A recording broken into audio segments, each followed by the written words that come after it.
Hello student, कल मैंने आपको एनसीईआरटी सिलेबस के बारे में पूरे डिटेल से बताया था और मैंने आपको ये भी बताया था कि क्लास 9th की एनसीईआरटी में कौन कौन से टॉपिक हैं और हमें हर दिन एक एक टॉपिक पर वर्क करते जाना है, क्योंकि ये हमारा रूट्स है। इस पर हमें काफ़ी अच्छे से टाइम देना है। जितना हम टाइम देंगे उतनी ही हमारी मैथ्स पे पकड़ होती जाएगी।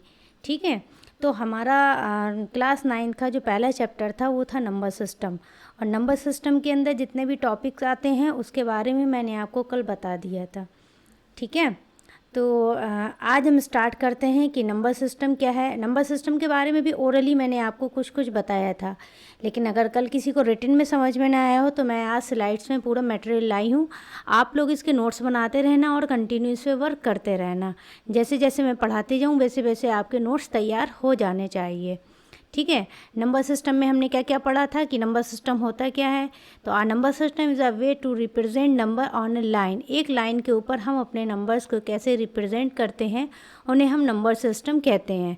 नंबर सिस्टम के टाइप कितने हैं, कितने टाइप्स के नंबर सिस्टम होते हैं। देखिए, नेचुरल नंबर होता है, होल नंबर होता है, इंटीजर्स होता है, रेशनल नंबर है, इरेशनल नंबर है एंड रियल नंबर है। इन सब के बारे में हमने डिटेल से पढ़ लिया था कि नेचुरल नंबर क्या है, होल नंबर क्या है, इंटीजर्स क्या है, रेशनल नंबर क्या है, इरेशनल नंबर क्या है।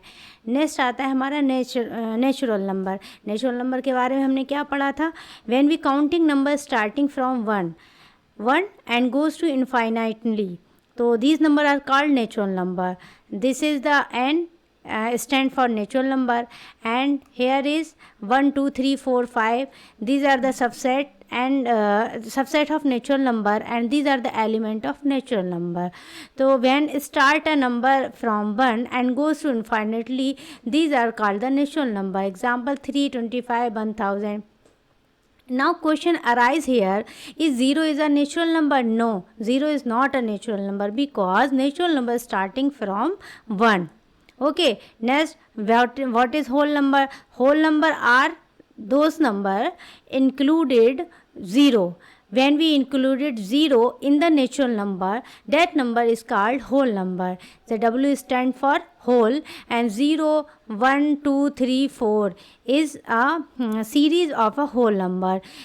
Just like another example, 0 10 999 dash dash dash, this is also a whole number because here is starting from 0. Now question arises here, what is the smallest whole number? So the smallest whole number is 0. बहुत ही ज़्यादा ध्यान देने की ज़रूरत है। Question यहाँ से बहुत फ्लैक्चुएट होता है। क्वेश्चन आता है स्मॉलेस्ट होल नंबर बताइए, तो हमारा 0 है। अगर स्मॉलेस्ट नेचुरल नंबर पूछे तो वो हमारा 1 है।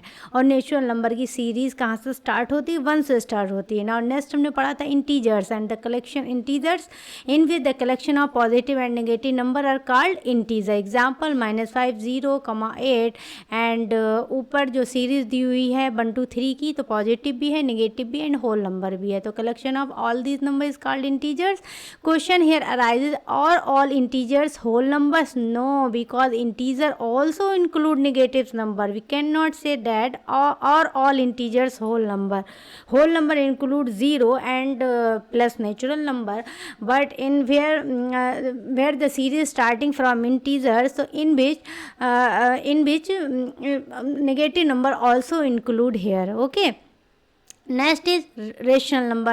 Then what is rational number? Rational number shows by number of q. So number that can be written as a form of p by q, where p and comma q are integers and q is not equals to 0 because q is in the part of denominator and denominator should not be 0. When the denominator will be 0, the result will become be 0.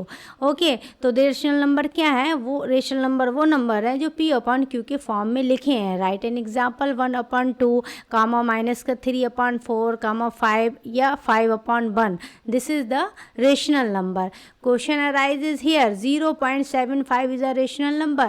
Yes, because 0.75 is written here 3/4 form. How 3/4? How 3/4? So 0.75. How we can written here 3/4? Here when we remove this point, here will add it 2 0. Okay, when we cut here, solve here, तो 25 3 जा 75 and 24 जा 100, this will become B 3/4. तो 0.75 is a rational number because the value of 0.75 is equals to 3/4. Okay. Now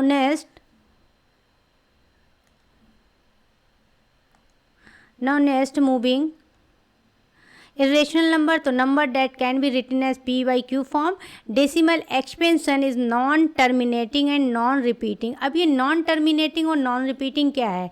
non terminating का मतलब है कि number terminate नहीं होना चाहिए, जो पॉइंट के बाद वैल्यू है वो लगातार चलनी चाहिए और ना ही वैल्यू रिपीट होनी चाहिए. Okay, √2, √3 and pi. Okay, the value, the √2 value, √3 value and √pi value, this is the value non terminating and non repeating. इनको अगर हम सॉल्व करते हैं तो 2 को अगर हम सॉल्व करेंगे तो वैल्यू हमारी कितनी आएगी?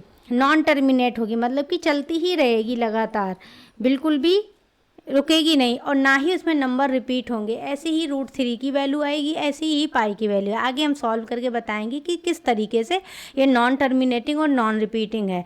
यहाँ क्वेश्चन है जैसे √16 is irrational. No, because where we solve it √16 it is the square root of 16. तो 16 multiply we can written 16 like 16 √16. Here it will be written as 4 into 4. 4 4 is 16. This is the square root of 4. So here is 2 4 and 1 4 will become be outside. Okay. So this is not a irrational number. This is a rational number. And √pi value. What is √pi value? 1.4 सम. तो this is non terminating and non repeating. यहाँ पर जो भी number आता जाएगा solve करने पर वो ना तो टर्मिनेट का मतलब कोई ना कोई एंड पॉइंट होना चाहिए, लेकिन इसका कोई भी एंड पॉइंट नहीं है. इसको हम डिवाइड करते जाते हैं, वैल्यू बढ़ती जाती है. ओके, और ना ही इसके कोई नंबर रिपीट होते हैं. रिपीट का मतलब 1.421.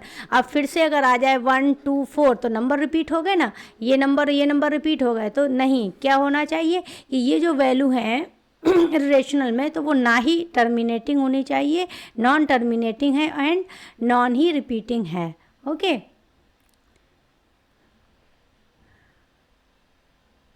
नाउ नेक्स्ट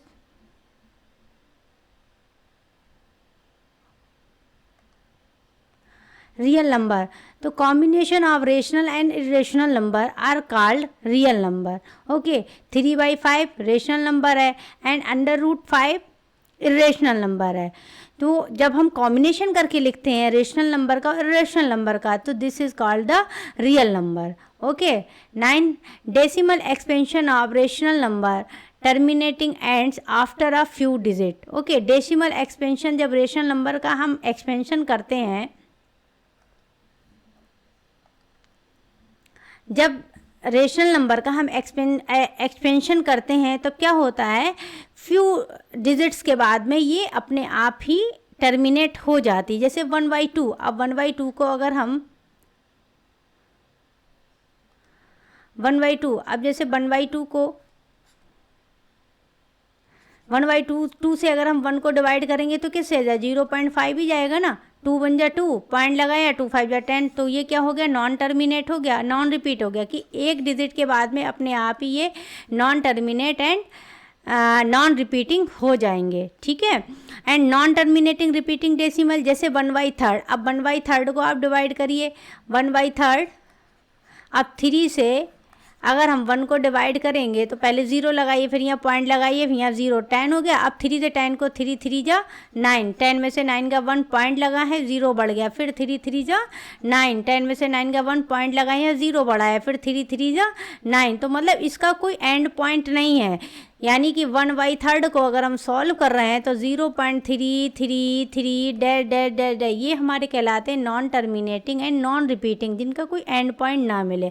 अब क्वेश्चन यहाँ पे अराइज है कि 2/5 इन डेसिमल फॉर्म, क्या ये डेसिमल फॉर्म में है, टर्मिनेटिंग है? आप सॉल्व करिए, 2 को 5 से डिवाइड करिए, 5 से 2 डिवाइड होगा नहीं तो क्या करेंगे, 0 लगाएंगे, पॉइंट लगाएंगे तो यहाँ पे 0 बढ़ जाएगा, क्या हो जाएगा 20, 5 4 जा 20, 0.4, यानी कि टर्मिनेटिंग नंबर है ये एक डेसिमल फॉर्म में।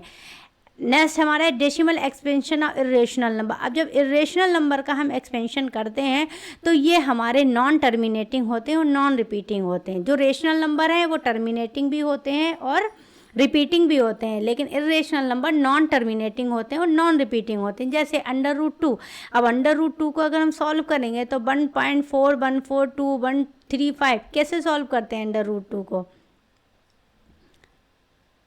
√2 ये हमारा क्या है, स्क्वायर रूट में है ना, स्क्वायर रूट यानी कि वर्गमूल जिसको बोलते हैं।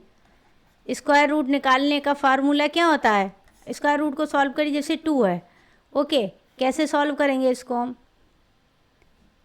2 है जैसे हमारा √2 है, इसका हमें स्क्वायर रूट निकालना है, तो ये हमने लिखा है 2, कैसे सॉल्व करेंगे? 1 1 जा 1, ओके, जितना यहाँ पर होता है उतना ही यहाँ पे पेयर में इसको सॉल्व करते हैं। अब 2 में से 1 गया, कितना बचा? 1। अब यहाँ पर दोबारा सॉल्व करने के क्या करेंगे, 1 का करेंगे 2, ओके, जब यहाँ पर 2 करेंगे तो यहाँ पर भी 2 करेंगे, ओके। अब यहाँ पर जो भी जाएगा 2 बन जा, पॉइंट लगाइए, पॉइंट लगाएंगे, 0 बढ़ाएंगे, ओके। तो इस तरीके से हमारा 4 जा, अगर हम यहाँ पर 4 लगाएं और 4 से ही डिवाइड करें और 4 ही यहाँ पे लिखें तो 4 4 जा 16 और 4 2 जा 8, 8 और 1 9, 4 4 जा 16 का 6 कैरी 1, 4 2 जा 8 और 1 9, 96। तो 10 में से 6 गया 4 एंड इधर 11 में से 9 गया 3,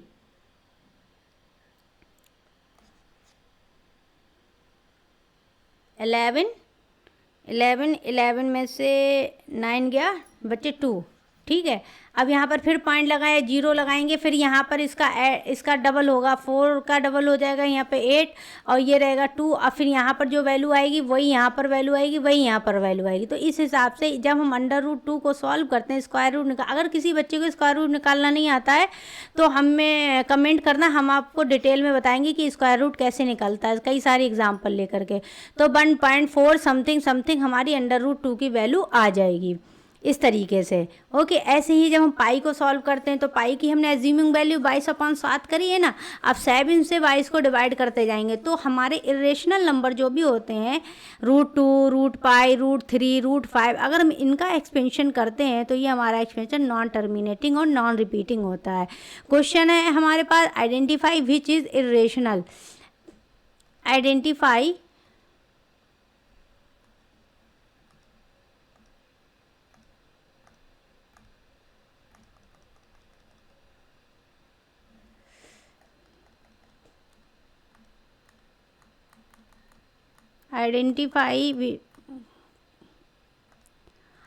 आइडेंटिफाई विच इज इरेशनल। अब देखिए 0.121212 और सेकंड दिया है 0.123456।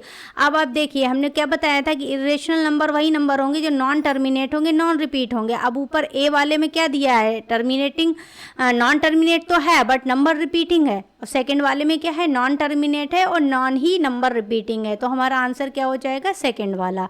ऐसे ही नेक्स्ट है representing number on the number line, integers and rational number can be place easily, example place 3/4 on number line, between 0 and 1 divide into 4 equal part, mark 3 and 4, यानी कि 3 और 4 को नंबर लाइन पे दिखाना है। आप एक स्केल को थ्रो लीजिए, जो भी पॉइंट है वहाँ पर 3 और 4 के हिसाब से मार्किंग कर लीजिए, ठीक है। अब ये कह रहा है रिप्रेजेंटिंग √2 ऑन नंबर लाइन, √2 को आप जैसे 3 और, जैसे मैं आपको एग्जांपल के साथ समझाती हूँ। जैसे अगर मान लिया 3 है तो ये हमारा एक स्केल है, ओके।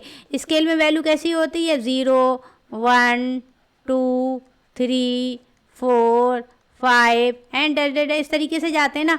और इन दोनों के बीच में जो पॉइंट होता है, जो डिस्टेंस होती है वो 1 इंच की होती है। ठीक है, अब मान लीजिए ये हमारी नंबर लाइन है, ये क्या है हमारी, ये हमारी नंबर लाइन है। अब इस नंबर लाइन पर अगर हमें 3 को रिप्रेजेंट करना हो तो कैसे रिप्रेजेंट करेंगे, ये 0 से यहाँ तक 1 है, यहाँ तक 2 है, यहाँ तक 3 है, ये हो गया हमारा नंबर लाइन पे 3 का रिप्रेजेंटेशन। 4 को रिप्रेजेंट करना हो तो यहाँ तक 1 है, यहाँ तक 2 है, यहाँ तक 3 है और ये यहाँ तक हमारा 4 है। तो ये हमारा हो गया नंबर लाइन का रिप्रेजेंटेशन। ओके, अब मान लीजिए क्वेश्चन अगर आपके पास आ जाए कि √2 को नंबर लाइन पे रिप्रेजेंट करिए। ठीक है, √2 को नंबर लाइन पे रिप्रेजेंट करिए, तो ये कैसे सॉल्व होगा। अब देखिए, ये हमारी एक नंबर लाइन है। ठीक है, ये मान ली कि 0 है। अब 0 से ये मान ली कि 1 है, ये यहाँ पर हमने 1 लिख लिया। इनके बीच में डिस्टेंस कितनी है, 1 इंच की है। ठीक है, अब यहाँ से हम परपेंडिकुलर डालेंगे, स्केल से ही लगाएंगे सीधा, बिल्कुल स्केल लेकर के, ये भी 1 इंच का लेंगे। ठीक है, 1 इंच का परपेंडिकुलर डाला। अब ये हमारा O हो गया, ये मान लीजिए हमारा कोई भी पॉइंट हो गया। ये हमने मान लिया C है, ये मान लिया A है, ये मान लिया C है। अब इस C से O को मिलाइए। ठीक है, C से O को मिलाइए। अब देखिए, पाइथागोरस की जो थ्योरम होती है वो हमारी थ्योरम होती है पाइथागोरस की, h² = L²।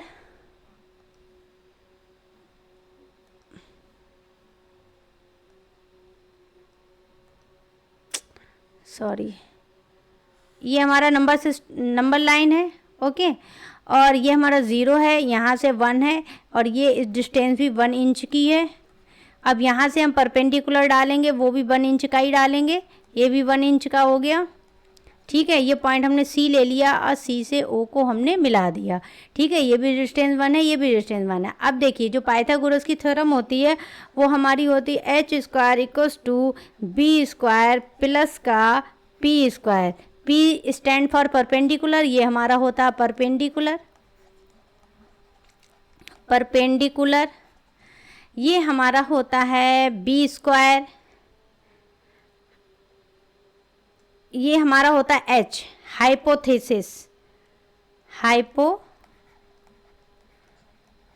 हाइपोटेनियस। ओके, ये हमारा होता है b यानी कि बेस, ये होता है हमारा b यानी कि बेस। अब ये हमारी थ्योरम है, इसको मैं एज इट इज़ याद करना है, h² = b² प्लस का p²।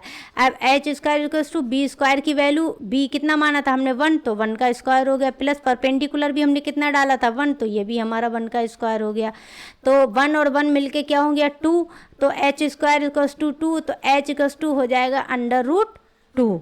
ठीक है, तो √2 की वैल्यू ये आई। अब देखिए, ये √2 है, इसको नंबर लाइन पे कैसे प्रेजेंट करेंगे। अब यहाँ तक वैल्यू √2 आई।